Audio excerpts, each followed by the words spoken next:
Olá, sejam muito bem-vindos ao canal Contabilizando com Lemo Joaquim. Para quem gosta de contabilidade explicada de uma forma bem clara e prática, já sabe, subscreva o canal, ative o sininho, deixe um gosto, comente e partilhe com os colegas. Vamos juntos aprender e crescer. Hoje vamos mergulhar num tema que dá nós na cabeça de muita gente: o cálculo da Segurança Social, o INSS, e do Imposto sobre o Rendimento do Trabalho, o IRT em Angola. Vamos a isso! Esta é, se calhar, a pergunta de US$ 1 milhão, não é? Vemos o salário bruto no contrato e depois, no final do mês, o valor que entra na conta é outro. É uma dúvida que não é só dos trabalhadores, até muitos contabilistas, por vezes, precisam de rever bem estes passos. A resposta, felizmente, é mais simples do que parece. E aqui está. A chave de tudo está nesta frase. O grande segredo não está em fazer contas complicadíssimas, nada disso. O segredo está em saber exatamente qual é o valor sobre o qual vamos aplicar as percentagens. E esse valor tem um nome técnico muito importante: a base de incidência. Portanto, o nosso primeiro passo é mesmo este: focarmos em perceber o que é, afinal, a base de incidência. Acreditem, dominar este conceito é o que vai fazer toda a diferença para garantir que os cálculos estão certos e para se conseguir finalmente olhar para um recibo de vencimento e perceber tudo o que lá está. Ok, dito de uma forma muito simples, nem tudo o que uma pessoa recebe como parte do seu salário está sujeito a impostos. A base de incidência é, no fundo, a fatia do bolo sobre a qual o Estado vai calcular o INSS e o IRT. O resto do bolo fica de fora destes cálculos. Gosto muito desta analogia do lago, porque é super visual. Pensem assim, o salário total é um lago enorme. Agora, os impostos não são calculados sobre a água toda do lago, não. São calculados apenas sobre uma zona bem delimitada, uma área específica. Essa área é a nossa base de incidência. E é exatamente aqui que acontecem a maior parte dos erros. É pegar nas taxas de imposto e aplicá-las ao lago inteiro, ou seja, à remuneração total, sem antes separar o que é tributável daquilo que a lei diz que não é. O desafio não é a conta de matemática, é saber identificar o que está dentro e o que está fora desta área. Felizmente, não temos de adivinhar nada. A lei angolana é muito clara e dá-nos as ferramentas certas para fazer esta separação.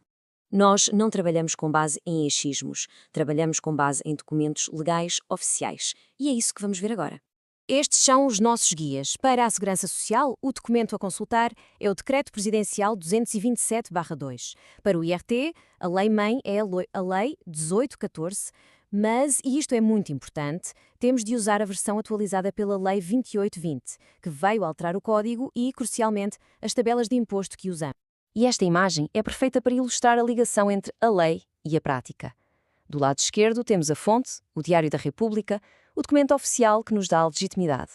E à direita, a ferramenta que usamos no dia-a-dia, a tabela do IRT, que sai diretamente daquela lei. É assim que funciona.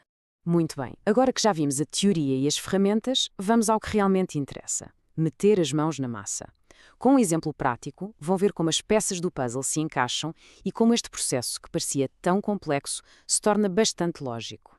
Para este exercício vamos pegar um exemplo muito claro, que é o de um trabalhador com um salário bruto mensal de... O nosso ponto de partida são 400.000 kwanzas de salário bruto. E, para simplificar o nosso exemplo, vamos assumir que todo este valor é matéria coletável, ou seja, que a nossa base de incidência é de 400.000. E agora, como é que aplicamos os descontos? A ordem aqui é absolutamente sagrada. Não se pode nunca inverter estes passos. Primeiro, sempre calculamos e tiramos a parte da Segurança Social. Só depois, com o valor que sobra, é que vamos pensar no IRT. E este é um pormenor fundamental. O valor que vamos usar para procurar na tabela de IRT não são os 400.000 kwanzas do início, não. É o valor que sobra depois de já termos descontado o INSS. Ou seja, o imposto vai incidir sobre uma base mais pequena, o que é sempre uma boa notícia. Ok, com o valor correto apurado, vamos à tabela oficial. O que fazemos é procurar em que linha, em que escalão de rendimento é que esse nosso valor se encaixa. É esse escalão que nos vai dar a receita, a fórmula exata para calcular o imposto. Ora, no nosso exemplo, aos 400.000 tiramos os 3% de INSS, que são 12.000 kwanzas. Ficamos com 388.000.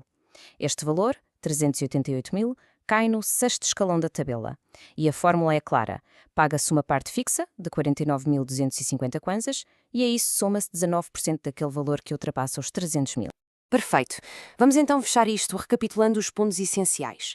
As ideias que temos mesmo de fixar para que se consiga olhar para qualquer recibo de vencimento com total confiança. Então, o processo é este. Vamos lá. Primeiro, identificar corretamente a base de incidência. Segundo, sobre esse valor, calcular e subtrair a contribuição para o INSS. Terceiro, pegar no valor que restou, ir à tabela oficial do IRT, encontrar o escalão certo e aplicar a fórmula que lá está. É este o método, sem tirar nem pôr. E agora, a reflexão final. Da próxima vez que um recibo de vencimento chegar às mãos, será que já é possível olhar para além dos números? Será que já se consegue identificar a base de incidência, confirmar a ordem dos cálculos e verificar se está tudo certo?